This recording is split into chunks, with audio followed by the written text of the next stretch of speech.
Olá, olá! Hoje vamos falar dessa raça maravilhosa. Estamos no Cane Club Kennel com o Eduardo e este aqui, senhores, é um cane corso. Bem-vindos à nossa playlist Mais Pet.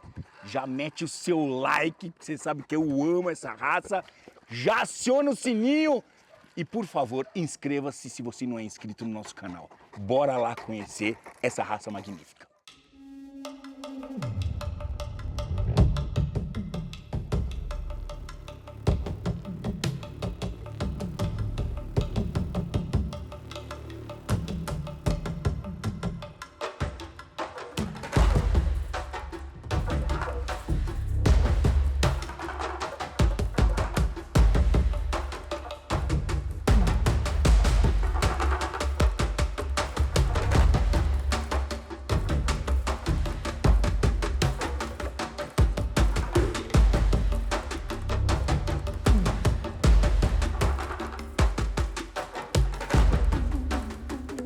Bem-vindos à nossa Mais Pet, a nossa playlist que visita os melhores criadores de gatos e cães do Brasil.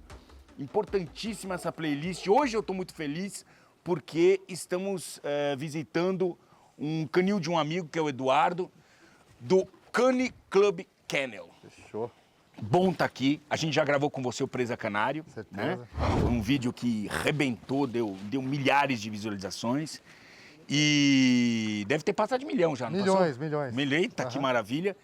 E hoje... onde você vai, seu baixinho? Vem cá. Hã? E você? E hoje a gente vai falar dessa raça incrível, também um molosso. É um bicho que fica muito grande, um bicho que tem uma história. Eu acho que isso faz... bom, o Presa também tem uma história muito legal, sim, né? Sim, mas a gente... eu estava lendo, né, a respeito de onde descendem, né, os canicorsos, assim como os mastins. Inclusive, eu acho bom a gente trocar até uma ideia para diferenciar um pouco o mastim napoletano do canicorso. Verdade, vamos falar sobre isso. Vamos falar um pouco sobre isso. São os canis punhax, não é isso? Que são aqueles caras, os romanos antigos. É isso aí, canis pugnas. Conta um pouco pra gente, Eduardo. Conta um pouco sobre essa raça, o que a gente pode esperar dela. Vamos lá, vamos falar sobre a história um pouquinho, né? O cane corso, como você mesmo disse, ele é uma raça que remonta-se lá do tempo do Império Romano. Então, tipo, são cães que a história, pelo menos a história mais tradicional, diz que são cães que participaram. Não exatamente o cane corso, mas a sua ascendência, né? Os canis pugnas, depois o molosso romano. Enfim, então esses cães eram cães combatentes do tempo do Império Romano, do tempo das bigas, do tempo que os cães combatiam com leões nos coliseus, né? Então, tipo, essa é a base de toda a história. Mas, de fato, o cane corso, ele vem muito depois de tudo isso. Remonta-se também, os mais puristas ligados ao mastim napolitano dizem que realmente o cane corso não existiria atualmente se não fosse o mastim napolitano, né? Então, tipo assim, o que acontece? O cane corso, ele é um cão de fazenda, um cão originariamente italiano, que servia como proteção do gado.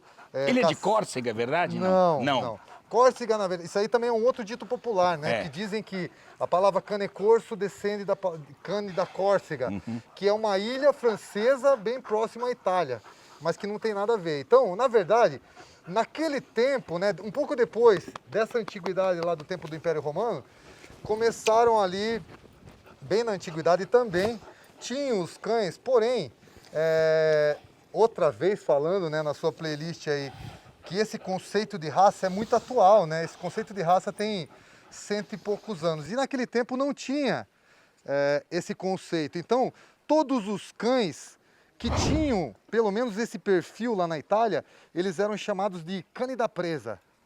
Né? Que daí envolve o quê? Envolve o mastim napolitano, em suas várias derivações, os mais pesados, os mais esguios, né? E também outros cães também que hoje são considerados também o cane de presa meridionale, que mais ou menos era o perfil desses cães. Que tinham sua funcionalidade naquela época. Totalmente, eles eram... Proteção... na verdade, naquele tempo não existiam cães de companhia. O cão tinha que ter uma funcionalidade, né? Ou seja, ou o cão era para fazenda, para estar ali preservando o gado de predadores, ou o cão era para a própria guarda das fazendas. Então, tipo assim, os cães não tinha tanta fartura, né? Então os cães, para eles serem, por exemplo, alimentados, eram com restos, com sobra de comida e tal. Então, toda essa questão se o cão não tinha uma funcionalidade, ele não era útil. E depois disso tudo, ali para o final, mais ou menos do século XX, ali pós-guerra, o período pós-guerra, houve uma quase que extinção, mas de todos os cães. Por quê? Porque os italianos... Os italianos, eles estavam mais preocupados em sobreviver, né, um período pós-guerra, do que ter que ainda sustentar, né, tipo, os cães, que era de forma bem complicada você alimentar um bicho porque um bicho desse come pra caramba, mano. Entre aspas, ele precisa, né, de bastante alimento.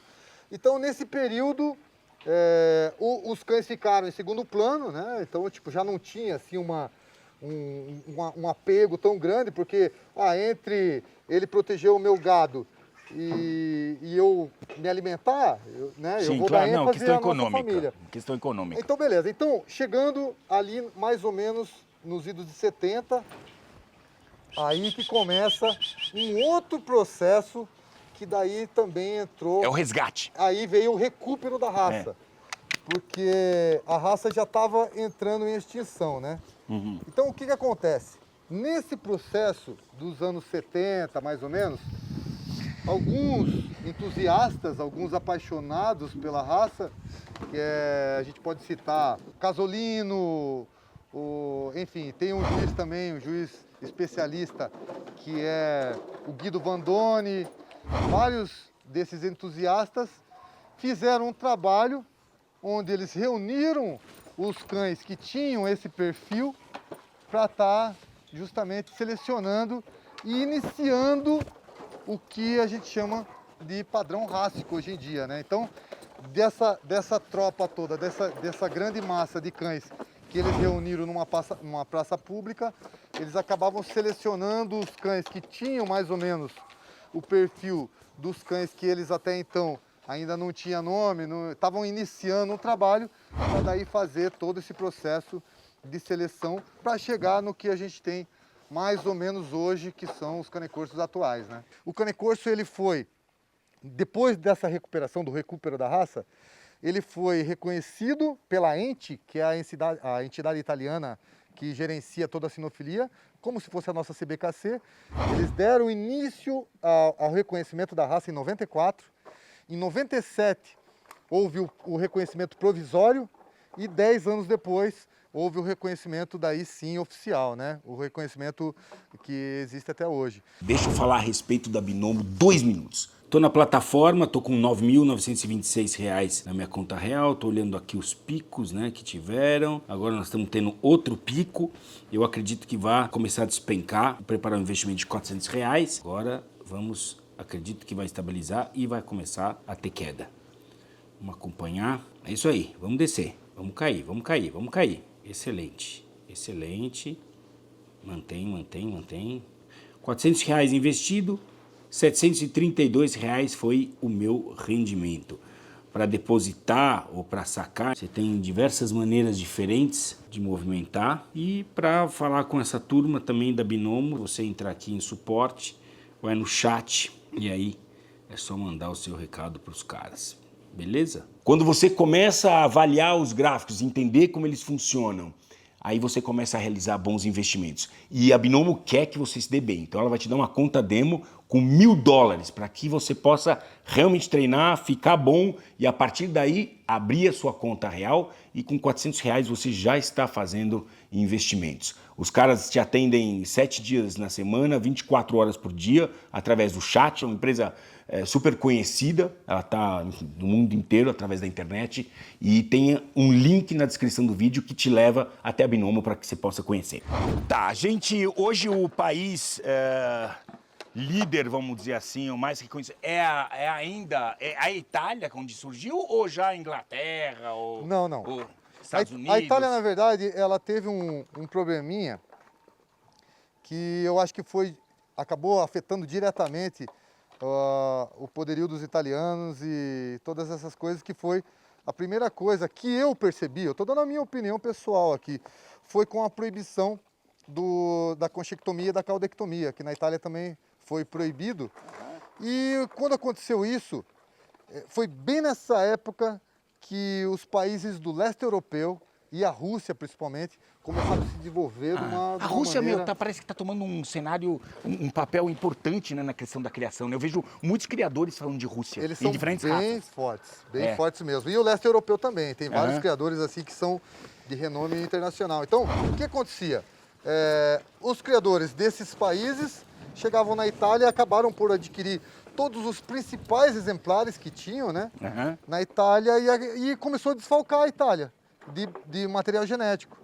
Então, as principais linhas de sangue acabaram migrando para o leste europeu e principalmente para a Rússia também, né? Mas existem sim outras potências, né? Inclusive o Brasil já foi considerado uma grande potência na criação de cane-corso, exatamente. Então hoje, no mundo, né? Eu estou falando em termos de exposições de conformação, né? Exposições de beleza. Você é um cara que já se deu bem nessa, que é um cara que criador já respeitado aqui no Brasil. Quantas vezes você já ganhou o primeiro lugar na raça? Foram inúmeras vezes, mas enfim, um dos cães que eu gosto de ressaltar foi o César, que foi o cane-corso do Faustão, né? Que ele foi tricampeão mundial. Então foi um cara que, em termos mundiais, só ele e um outro cão da Itália que conseguiram esse feito, né, desse tricampeão mundial. Aí podem falar, não, mas ele ganhou... Mundial. Mundial. Então, ele ganhou só em países que não tinham tanta expressão. Não, ele foi campeão mundial no Brasil, foi campeão mundial no México e foi campeão mundial na Polônia, onde estavam mais de 300 cane-corsos em pista, inclusive de toda a Europa, né, porque é tudo pertinho ali e tal. E o cachorro foi lá e ganhou de todo mundo. Tá. Essa foi a maior conquista de um cane-corso brasileiro, certo? A segunda maior foi a nossa conquista. E existe um evento chamado Westminster, que esse evento ele é um dos eventos mais gabaritados mundialmente falando.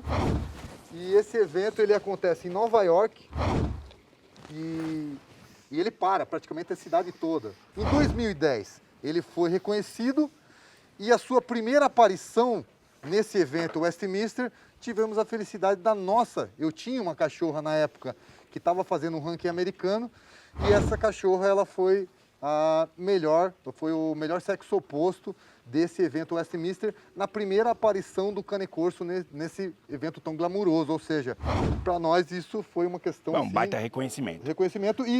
Então foram dois grandes, os grandes auges dos cães brasileiros, né? Foi o César com esse tricampeonato e foi a Yara Del Cane Club, que foi essa fêmea que ganhou o Westminster em 2010. Hoje em dia aqui no Brasil, como é que estamos com o cane-corso? O que é o cane-corso? Como cão, o que é que ele te entrega? Então, vamos lá.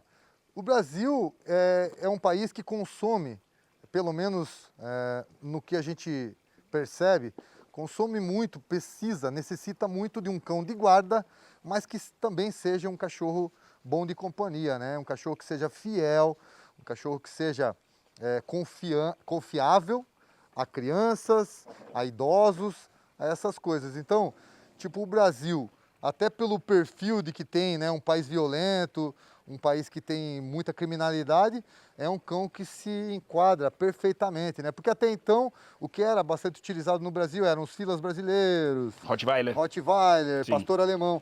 Então o cane-corso chegou como uma quarta opção aí. Ele é um cachorro de uma pessoa ou cachorro da família? É um cachorro muito versátil, que se dá bem com todos. Ele vai eleger um líder da matilha, né? Mas ele se dá bem com todos Ele reconhece os outros membros da família. Totalmente. Então, com os estranhos? Estranhos ele é mais receoso, até porque um cão de guarda precisa ser receoso, né? Eu, pelo menos aqui dos meus cães, eu não quero que o meu cão de guarda seja dado, né? Seja ali, chega uma pessoa estranha, ele vai lamber a pessoa. Porque senão, quando você efetivamente precisar do cão de guarda, ele não vai estar preparado para essas situações. Bom, é um cara que pode chegar a passar de 60 quilos. Não. Não? Lá atrás, os ditos cane da presa foram selecionados, deixaram os mais pesados para o lado do mastim, Entendi. deixaram os mais levianos para uma outra questão, e os canecorsos ficaram nesse meio termo. Então, o que reza o padrão FCI, tô falando, tá? Então, o padrão FCI para machos, os machos eles podem ter de 45 a 50 quilos até 50 no máximo, quilos, tá. E de cernelha, de altura, eles podem ter de 64 a 68 centímetros de altura, com 2 centímetros para mais ou para menos, tá? As fêmeas, elas podem ter de 40 a 45 quilos, e de altura, elas podem ter de 60 a 64, também com o mesmo esquema. 2 centímetros pode ser para mais ou 2 centímetros para menos. Tá. Ok. Eu gostaria de ver um cachorro adulto, cara. Bora. Gostaria de ver um cachorro adulto. Você consegue trazer um cara adulto aqui? Consigo. Pra gente olhar ele, entender ele?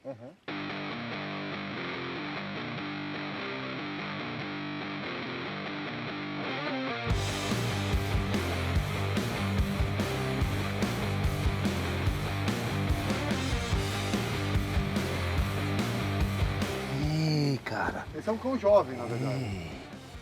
Ele é prata. Ele é... O que é a cor dele? Chama-se Silver Grey, né? Em inglês. Silver Grey, que lindo! Mas é um Costa Cinzenta, esse cara. Em português é o cinza chumbo mesmo. Que lindão, cara. Que lindão.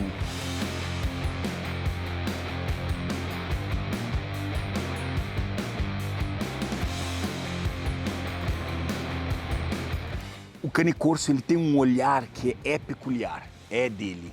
E ele é um olhar profundo, mas ao mesmo tempo ele inspira confiança. Quando você percebe na hora, no olhar dele, você não precisa observar mais nada, só pelo olhar, parece aquele olhar de búfalo, cara, tá ligado? O olhar de búfalo. E você sabe que horas são, cara. É um cachorro maravilhoso, cara. Você é lindo, cara.